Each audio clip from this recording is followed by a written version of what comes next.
हमारे पास जो अगला चैप्टर है बाइनोमियल थ्योरम, अब हम जो कराने वाले हैं ये बिल्कुल नया पहली बार चैप्टर पढ़ रहे हो। इसके बारे में आपने कभी कुछ नहीं पढ़ा, तो ये आपके लिए आसान भी हो सकता है और ये आपके लिए मुश्किल भी हो सकता है। लेकिन मेरा मानना है क्योंकि पहली बार पढ़ रहे हो तो कोई दिक्कत आप लोगों को आने वाली नहीं है। यही बैठो जल्दी, इधर ही नहीं।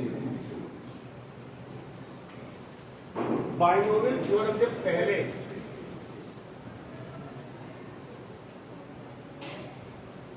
एक टर्म आपको सीखनी है, फैक्टोरियल। ये पहली बार पढ़ रहे हैं और 11th के कई चैप्टर में अब इसका यूज होना है। 11th के कई चैप्टर्स में आपका इसका यूज होना है। आपको क्या यूज होना है? एक तो फैक्टोरियल को ध्यान रखिएगा, ऐसे डिनोट करते हैं।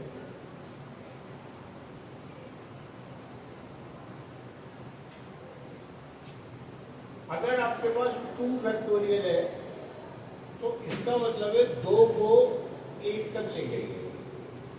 आंसर क्या आएगा? अगर आपके पास 3 फैक्टोरियल है तो क्या मतलब 3 इंटू 2 इंटू 1 कितना आएगा? 4 फैक्टोरियल को ओपन कराइए। 4 3 2 1 कितना? 5 फैक्टोरियल को खुलवाइएगा।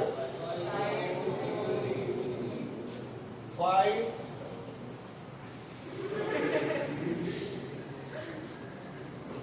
4 3 2 1 120। ऐसे ही 6 फैक्टोरियल को खोलेंगे तो वो आपके पास आएगा 6 की मल्टीप्लाई। अगर आप फैक्टोरियल 1 को खोलेंगे तो 1 ही आएगा, क्योंकि 1 को तो 1 दो। और अगर हम 0 को खोलने लगे तो बड़ी बताएगी क्यों? हर फैक्टोरियल को 1 तक लेके जाना है, कम करना है ना, तो बढ़ा रही है। 5 को कम करके 1 तक ले गए, 4 को कम करके 1 तक ले गए, 3 को कम करके 1 पे ले गए, 2 को कम, तो 0 को कम करते हुए 1 तक लेके जाओ। 0 को कम करोगे तो -1, और कम करोगे तो -2, और कम करोगे तो -3, और कम करोगे तो -4। इस तरीके से चलोगे तो कभी भी नहीं आएगा। इसलिए ध्यान रखिएगा, फैक्टोरियल 0 की वैल्यू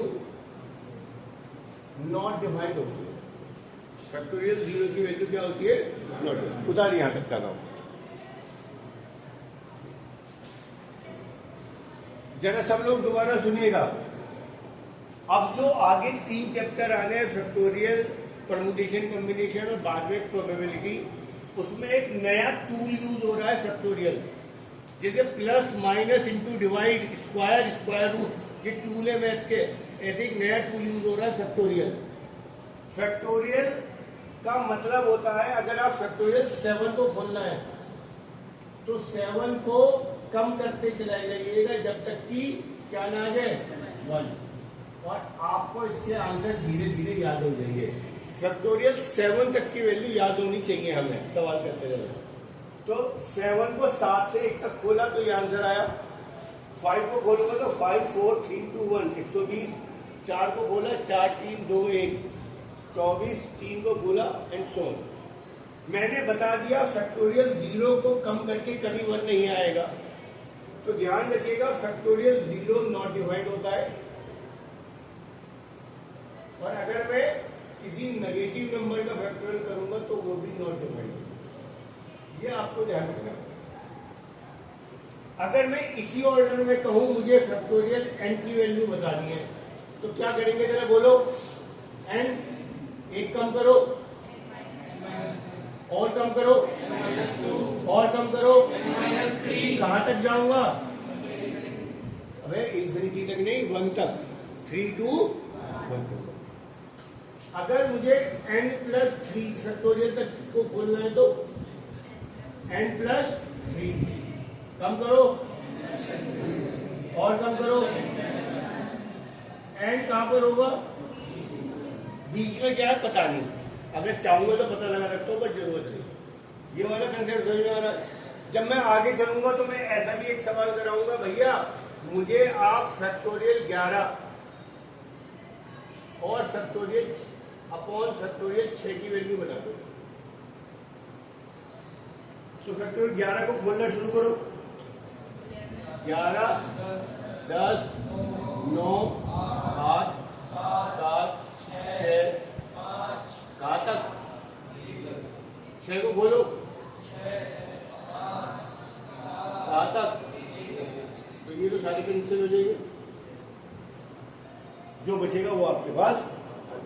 अभी सिर्फ फैक्टोरियल समझना है, सबको समझ में आना चाहिए। Factorial is a new tool of mathematics जो अब आगे काम आएगा, और इसकी वैल्यू करनी है और हमें याद रखना है। फैक्टोरियल 2 बराबर 2, फैक्टोरियल 3 बराबर 6, 4 बराबर 24, 5 बराबर 6 बराबर और 7 बराबर, ये 6 वैल्यू आपको याद होनी चाहिए बस, 2 के टेबल की तरह। मेनली इन्हीं का यूज होता है, इससे ज्यादा का यूज जनरली नहीं होता 99% क्वेश्चन। ये क्यों आए, कैसे आए, ये भी मैंने आपको बता दिया। नोट करिए जल्दी।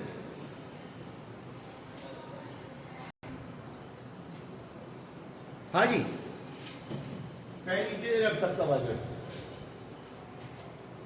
फैक्टोरियल 7 को मैंने बताया क्या बोल सकते हो, 5, 4, 3, 2, 1। और ध्यान से देखो तो ये क्या होता है, ये फैक्टोरियल 5 होता है। तो फैक्टोरियल 7 को मैं 7, 6, 5 फैक्टोरियल भी लिख सकता हूं। और अगर मैं खाली इसे देखूं तो ये बचेगा 7, 6, 5। तो किसी भी फैक्टोरियल को किसी भी फॉर्म में लिख सकते हैं। इससे एक बात पता चलती है, अगर मेरे पास फैक्टोरियल 10 है तो मैं इसे 10, 9, 8 पर रोक सकता हूं। मैं इसे 10, 9, 8, 7 पे भी रोक सकता हूं। मैं इसे 10, 9, 8, 7, मेरी मर्जी है। किस पे रोकेंगे और क्यों रोकेंगे, ये डिपेंड करता है कि क्वेश्चन क्या है। मैंने भी आपको एक क्वेश्चन दिया था, क्या था वो, 11 फैक्टोरियल अपॉन 6। तो कहां तक खोलूंगा इसे, 11, 10, 9, 8, 7, 6 पर रोक दूंगा। ये आपको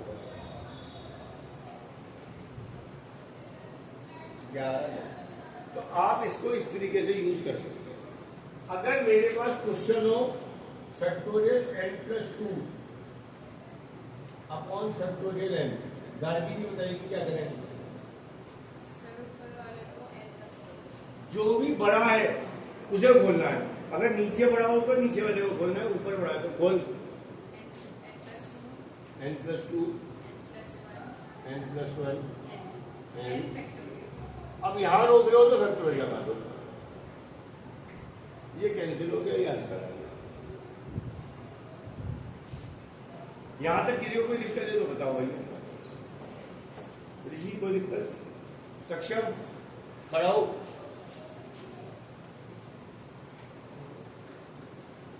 बारह बटे 10 सुनाई नहीं दे रहा, 12 into 11 into 10 factorial upon factorial. आपके पास ये आंसर। फैक्टोरियल को बेसिक यूज करा रहे हैं आज हम, सही है। मैं आपको बता दूं चैप्टर का क्या नाम है, बाइनोमियल थ्योरम। बाइनोमियल थ्योरम में करना क्या है पहले वो भी देख लो। आपको x प्लस a का स्क्वायर खोलना आता है, क्या होता है,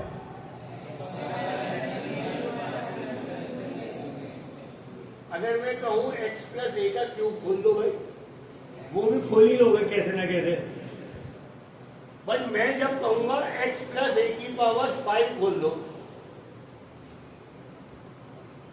अब कोई इलाज नहीं। तो बाइनोमियल थ्योरम किसी भी पावर को, किसी भी एक्सपेंशन को खोलने के काम आता है। बाइनोमियल एक्सपेंशन की हेल्प से हम किसी की कोई भी पावर खोल सकते हैं, पावर 4, पावर 5, पावर 6, पावर 7, जो चाहे खोल सकते हैं। तो बाइनोमियल थ्योरम का यूज क्या है आपको समझना। इस एक्सपेंशन को खोलने से पहले एक चीज और समझनी है। अभी क्या समझा है? फैक्टोरियल। अब आपको एक चीज और समझनी है, एनसीआर का यूज। क्या चीज सीखनी है? जहां C4 होता है कॉम्बिनेशन, जो अगले चैप्टर में डिटेल में पढ़ेंगे परमुटेशन एंड कॉम्बिनेशन के नाम से।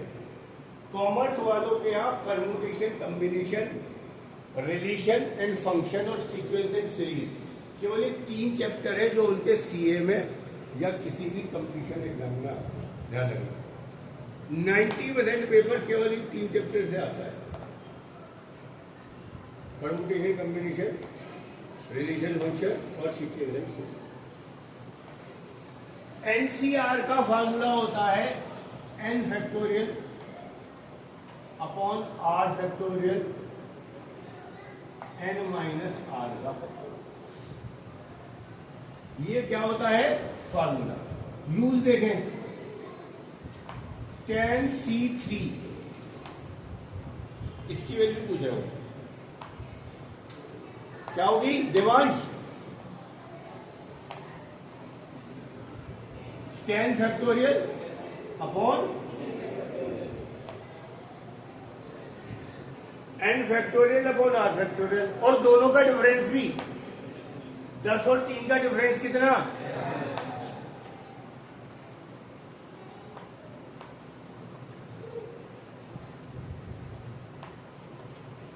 12C9, 12C7 कर देते करुणेश। 12 फैक्टोरियल, 7 फैक्टोरियल और 5। और अभी इसे सॉल्व भी करना है, और सॉल्व करने के लिए तो हमें पता है 10 को खोलना शुरू कर दो भैया। 10, 9, 8, 7 मिल गया, नीचे रोक लो। 7 फैक्टोरियल 3 की वैल्यू तो याद हो गई होगी, कितनी? तो ये हो गया 10, 9, 8, 3, 2, 3 या 9, 2 चौक 8, 120 मेगा आंसर है। आज बस यही पढ़ाना, इन पे करना बेसिक फंडामेंटल, कल कराएंगे एक्सपेडिशन पे। आज फैक्टोरियल पढ़ना है और एनसीआर का यूज सीखना है। और बड़ा इंटरेस्टिंग टॉपिक है, आपने क्या पढ़ा नहीं पढ़ा वो समझ में सबके आएगा। यहां तक सब उतारिए सवालों पर।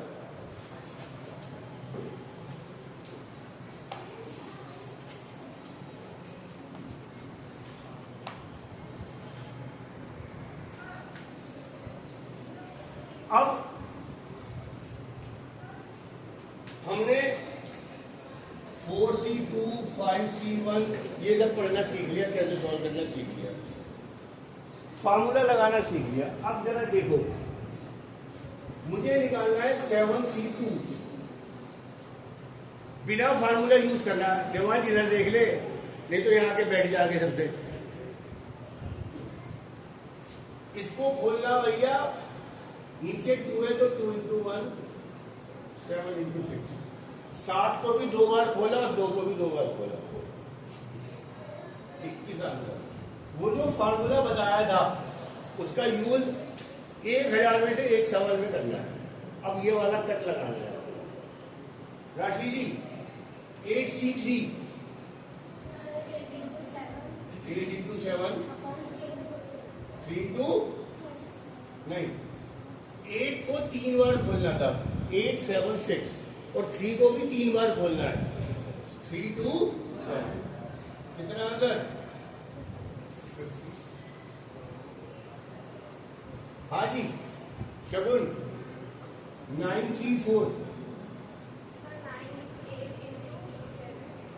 9, 8, 7, 6, और नीचे वाले को 1 तक लाओ।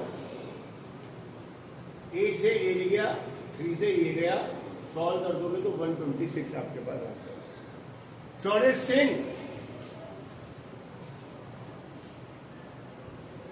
11C2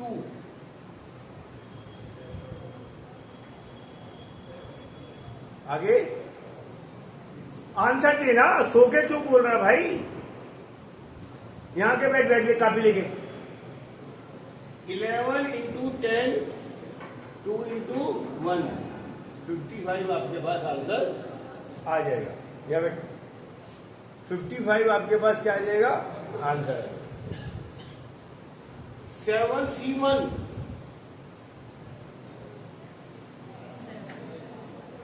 तो 7 को खोला एक बार और 1 को तो 1 ही बार खोला तो 7 ही आ जाएगा। गोयल जी 8C0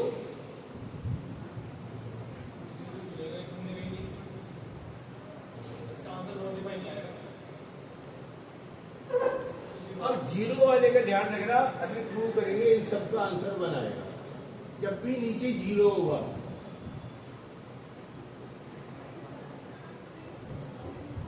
इन सबका आंसर क्या आएगा, वो 1 आएगा।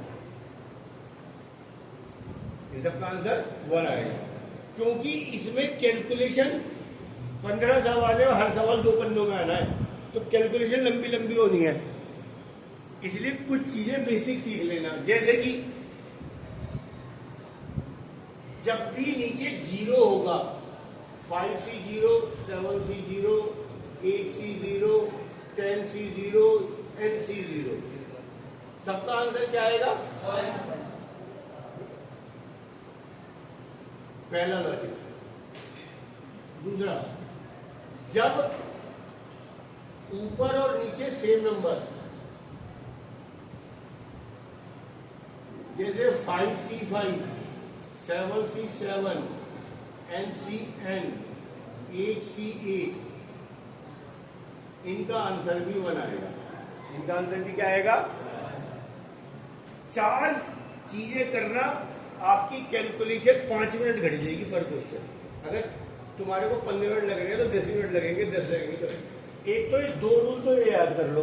क्या बोलो? जब अगर नीचे जीरो है तो आंसर 1, पर अगर ऊपर नीचे सेम है तो 1। समझ में आ गया? दूसरा, जरा देखिए सबकी वीडियो आ रही नहीं आ रही।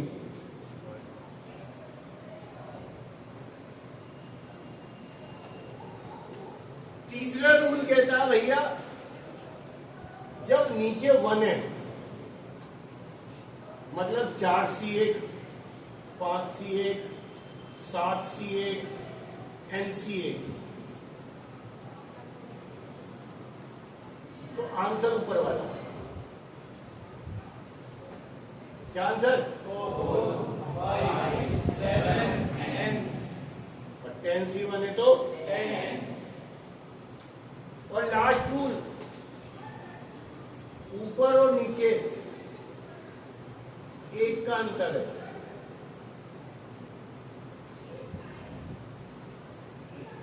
4C3 5C4 11C10 19C18 NCN -1 तो भी आंसर ऊपर वाला।